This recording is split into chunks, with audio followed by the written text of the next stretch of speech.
ಸಮಾಜದಲ್ಲಿ ನಾವು ಬಳಕೆ ಮಾಡ್ತಿರ್ತಕ್ಕಂಥ ಹಣ ತನ್ನ ಮೌಲ್ಯವನ್ನ ಕಳ್ಕೊಂಡಾಗ, ಜೊತೆಗೆ ಆರ್ಥಿಕ ಕುಸಿತ ಆದಾಗ, ಪ್ರೊಡಕ್ಟಿವಿಟಿ ಸಮಾಜದಲ್ಲಿ ಕಡಿಮೆ ಆಗ್ತಾ ಹೋದಾಗ ಇತಿಹಾಸದಲ್ಲಿ ಏನಾಗಿದೆ ಅಂತ ನೋಡೋದಾದ್ರೆ 5 ಇಂಪಾರ್ಟೆಂಟ್ ಪಾಯಿಂಟ್ಸ್.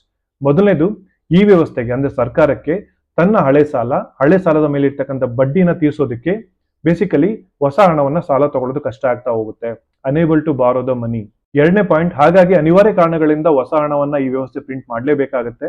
ಯಾವಾಗ ಹೊಸ ಹಣ ಪ್ರಿಂಟ್ ಮಾಡಿ ಮಾರ್ಕೆಟಿಗೆ ಬರುತ್ತೆ, ಅದು ತನ್ನ ಮೌಲ್ಯವನ್ನ ಇನ್ನಷ್ಟು ಕಳ್ಕೊಳ್ಳುತ್ತೆ.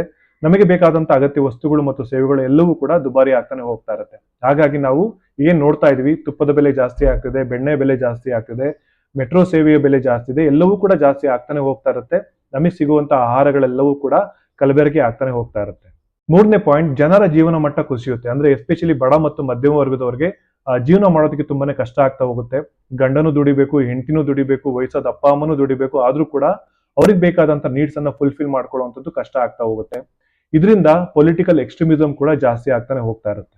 ನಾಲ್ಕನೇ ಇಂಪಾರ್ಟೆಂಟ್ ಪಾಯಿಂಟ್, ಸಮಾಜದಲ್ಲಿ ಪ್ರೊಡಕ್ಟಿವಿಟಿ ಕಡಿಮೆ ಆಗ್ತಾ ಹೋಗುತ್ತೆ. ನೀವೊಂದು ಆಫೀಸಲ್ಲಿ ಒಂದು ವಾತಾವರಣ ಗಮನಿಸಿರ್ಬೋದು, ಒಬ್ಬ ವ್ಯಕ್ತಿ ಮೇಲೇನೆ ಅತಿ ಹೆಚ್ಚು ಪ್ರೆಷರ್ ಹಾಕ್ಲಾಗ್ತದೆ. ಬೇಸಿಕಲಿ ಒಬ್ಬ ವ್ಯಕ್ತಿ 2 ಅಥವಾ 3 ಜನ ವರ್ಕ್ ಮಾಡುವಂತ ಕೆಲಸ ಒಬ್ಬ ವ್ಯಕ್ತಿನೇ ಮಾಡಬೇಕು.